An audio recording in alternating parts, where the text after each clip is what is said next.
बिहार के चर्चित यूट्यूबर मनीष कश्यप इतना असहज आ असहाय हो गए बारे। यही दिन के इंतजार हम करत रहनी। लतखोरई से केहू नेता बनी। पीएमसीएच के डॉक्टर पता ना कौन कुटाई इनका के कोयले बारे सो कौनो तो नस ऐसन बावे जौना पे ज्यादा चोट मरले बारे सो डॉक्टर जे इनकर स्क्रूआ ढीला हो गल बा। अब तो मोदी के रैली में लोग से ना जाए के अपील करता रहे। बतावलो इनका अपील कइले मोदी के रैली में लोग ना जाई, कुर्सी खाली रह जाई। यह बबुआ के नेता बनने के इतना शौक चढ़ल बा। ऐसे केहू नेता बनी। अब भारतीय जनता पार्टी के कोनो इतना बड़हन तो नेता ना तू बार, खाली जाके आ सदस्यता ग्रहण कैले बार। वो सदस्यता से तू अपने आप के बहुत बड़हन नेता बुझ गईल। पीएमसीएच में कुटाई भइला के बाद कोनो एगो भाजपा के नेता तोरे हित में कोनो ट्वीट तक कैलक ह? तनी बता दो। अब तो काल रोहतास के विक्रमगंज में मोदी के रैली होके के बाद उससे पहले तू जनता से अपील कर दिला हमरे बिहार के लोगन से ये मोदी के रैली में मत जालो।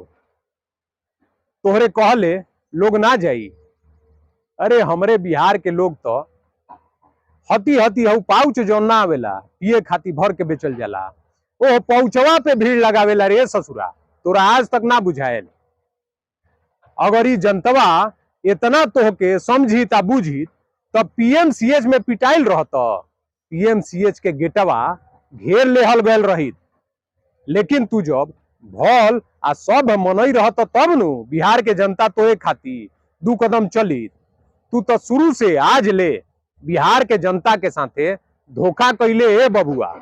यूट्यूबर के नाम पे लोकसभा चुनाव के दिन भुला गइल बार का?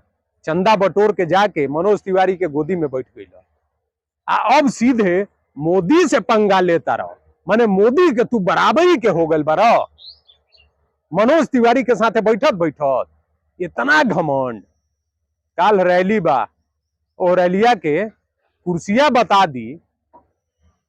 अगर खाली रह गए तो तुहार नसीब ठीक बा। आ कहीं जे खचाम खच भीड़ हो गए तो बबुआ तुहार अब की बार बिहारों से विदाई तय बा। चुल्लू भर पानी ना मिली तो के ना खई रगड़े खाती। ओकरा बाद तू कौन बोलब बिहार के लोगन से? छलावा ठगी आ बेशर्मी के कौनो हद होला। अपना जौन बा अहंकार में इतना मत तू स्वयंभू हो जा। तुहार घमंड तोहके ले बीतता और कुछ ना, तुहार खाली घमंड। हम तो धन्यवाद देम ओ पीएमसीएच के पटना मेडिकल कॉलेज के डॉक्टरन के कि जौन काम आज तक पुलिस आ प्रशासन ना कर पैलक उ डॉक्टर कर दिले सब। खैर डॉक्टर तो इलाज जाने ले सब बहुत बढ़िया। वो डॉक्टरन के पता रहल जे मनीष कश्यप के कौन स्क्रू ढीला बा, तनी सा टाइट कैले हस, चाहे हथौड़ी के चोट मरले हस, काम कर गए। अब मनीष बाबू भारतीय जनता पार्टी से बगावती शुरू कर दिले। तो यह मनीष बाबू के कौनो एगो आधार नहीं खे आ ना रास्ता बा।